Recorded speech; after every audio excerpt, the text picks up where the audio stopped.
Tier gas দিব লগা পৰিৱেশ নাছিলে। যিকোনো প্ৰতিবাদেই হওক বা আন্দোলনেই হওক আগতে বিজেপি চৰকাৰো কৰিছিলে, বিজয় চক্ৰৱৰ্তীয়ে কৰিছিলে, বৰ্তমানৰ মন্ত্ৰীবিলাকো কৰিছিলে, বৰ্তমান যিবোৰ মন্ত্ৰী তেখেতসকলেও কংগ্ৰেছত থাকোঁতে কৰিছিলে, বিজেপি চৰকাৰখনেও কৰিছিলে।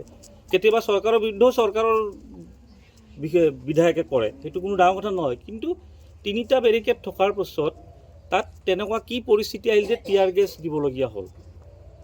তিনিটা বেৰিকেড আছিলে।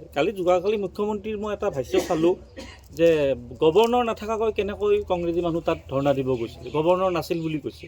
যদি গভৰ্ণৰ নাছিল, প্ৰশাসনে কিয় আগতীয়াকৈ জনাই নিদিলে কংগ্ৰেছক যে আপোনালোকৰ ধৰ্ণাটো বাতিল কৰক, যিহেতু গভৰ্ণৰ আজি নাই?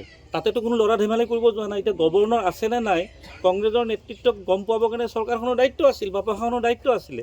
এতিয়া মৃত্যু হোৱাৰ পিছত কৈছে যে কংগ্ৰেছৰ দুখ, তাতে বোলে গভৰ্ণৰ নাছিলে। আৰু গভৰ্ণৰ নাছিল কিন্তু তোমালোকে ৰাতিপুৱাই কৈ দিয়া, সংবাদ মেল দি কৈ দিয়া যে আজি ধৰ্ণাটো বাতিল কৰা হৈছে, তাত গভৰ্ণৰগৰাকী আজি নাই। এতিয়াতো ক'লে নহ'ব। গতিকে এইবিলাক দায়খৰা মন্তব্য দি লাভ নাই। আমাৰ স্পষ্ট কথা, এগৰাকী যুৱক গণতান্ত্ৰিকভাৱে আন্দোলন যি দলৰে নহওক, যি ঘৰৰে নহওক, যোন স্থানৰে নহওক বা আমাৰ যি ৰাজ্যৰে নহওক, গণতান্ত্ৰিকভাৱে আন্দোলন কৰিব যায় তেখেতে মৃত্যুমুখত পৰিছে। মুখ চুপতি বাদ দি কোনো কৰিব নালাগে। মুখ চুপতি ইয়াত কংগ্ৰেছ দলেও কৰিব নালাগে, মুখ্যমন্ত্ৰী কৰিব নালাগে, বিজেপিও কৰিব নালাগে। ঘৰত ন্যায় দিয়ক, চাকৰি দিয়ক, চিম্পুল সাধাৰণ কথা এইটো। আৰু তাত আৰু এইবিলাক মুখ চুপতি কৰি গভৰ্ণৰ নাছিল, অমুক নাছিল আৰু কিবা কিবি ধৰি লওক কংগ্ৰেছৰ ফালৰ পৰা আহিছে, মই এইবিলাক কৰিব নালাগে। এটা শান্তিপূৰ্ণভাৱে প্ৰথমে পৰিয়ালটোক ন্যায় দিয়াৰ ব্যৱস্থা কৰিব লাগে, বিজেপি চৰকাৰখনেই হওক বা কংগ্ৰেছেই হওক। বৰ্তমান আপোনালোকে কেইবছৰমান পূৰ্বে যায় যদি অসম গণ পৰিষদ যিটো বিজেপিৰ মিত্ৰ দলত আছে এতিয়াও, সেইখিনি সময়ত কি হৈছিলে? গুপ্ত হত্যা, ডেকা ল'ৰাবোৰক উঠাই নি ঘৰৰ পৰা হত্যা কৰিছিলে, আমি দেখিছিলোঁ। এতিয়া আকৌ মুক্ত হত্যা। এইটোতো মুক্ত হত্যা বুলি ক'ব লাগে। গণতান্ত্ৰিকভাৱে যেতিয়া আন্দোলন কৰিব যায়, চৰকাৰৰ ৰোষত পৰি বা প্ৰশাসনৰ ৰোষত পৰি ল'ৰা এগৰাকীয়ে মৃত্যুবৰণ কৰিব লগা হয়, যি দলৰেই নহওক, এইটো গৰিহণাৰ যোগ্য।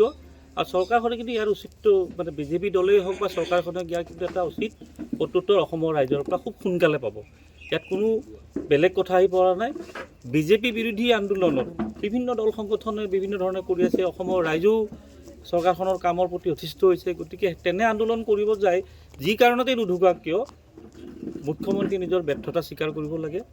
আৰু ব্যৰ্থতা স্বীকাৰ কৰি তেখেতে অতি সোনকালে মানে কিহৰ কাৰণে ল'ৰাগৰাকী যুৱকগৰাকী মৃত্যুক খাপতি ল'বলগীয়া, কোন দলৰ সেইটো চিন্তা কৰিব নালাগে।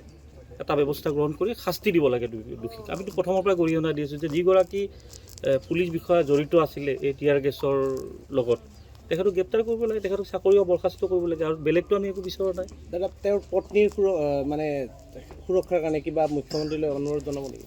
পত্নীৰ এতিয়া ধৰক আমিতো প্ৰথম কথা যে চৰকাৰতো নাই, আমি বিৰোধীটো নাই অসমত।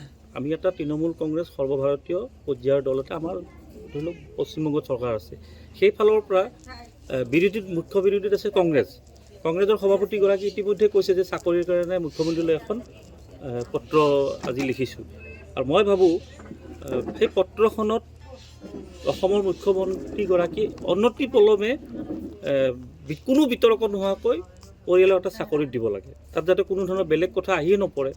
কাৰণ মুখ্যমন্ত্ৰী কয়েতো যে বয়স বেছি হৈ গ'লেওতো আমাৰ অসমীয়া ল'ৰাই চাকৰি পাইছে, গতিকে বয়স অতিক্ৰম কৰিছে আমাৰ ক'বলগীয়া। গোটেই বয়স অতিক্ৰম কৰাক যদি দিব পাৰে, এগৰাকী প্ৰতিবাদ কৰিব যায় গণতান্ত্ৰিকভাৱে মৃত্যু হোৱা যুৱকৰ পত্নীক বা পৰিয়ালৰ লোকক সংস্থাপন দিব লাগে, তাত কোনো বিতৰ্ক আনিব নালাগে। আৰু তেওঁ যদি এইটো মুছলিম বুলি চায় যে সংখ্যালঘু মই নিদিওঁ, মুছলিমৰ প্ৰতি মুখ্যমন্ত্ৰীৰ এনেও বেয়া ভাৱ আছেই, সেইটো অন্য কথা।